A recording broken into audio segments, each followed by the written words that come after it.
With the block washed, it's time to focus on oil flow. I'll start in the oil filter boss area, removing all sharp edges and making smooth transitions. The same process for the oil pump mount on the rear main cap. Now with that additional flow, we're going to put that oil right where it needs to be, the mains. Some performance engines, like our 572, have a groove in the main saddle to put extra oil to the mains. Since our stock block doesn't have them, I'll show you how to put them in yourself. All it takes is a discarded main bearing for a template. Install it in the saddle along with a couple of bolts and washers to keep it in place.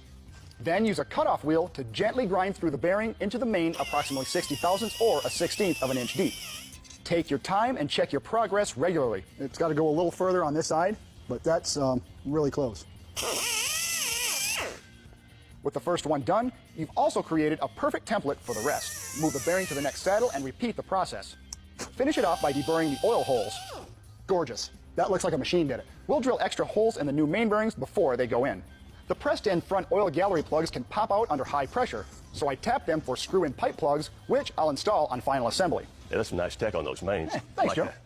Now, that increased flow will also increase the pressure where we want it, given the oil has the same viscosity. Now, bottom line is, this block's going to stand up to the RPMs and extra horsepower we throw at it. Now, we're going to give it a bath, and when we come back, we'll start throwing some parts at it. We're back and going to start the build of our Stage 2 small block Chevy. Now, like with any high-performance engine, you don't want to leave anything to chance, like bearing clearances. If you remember, in Stage 1, we plastic gauged our clearances, which was fine for its power level and application. Yeah, but for this stage, we'll be more precise, and that means using a set of quality micrometers and a dial bore gauge. This way, we can measure down to 10,000ths of an inch. And we'll start with the #1 crank journal and transfer that measurement to the dial bore gauge.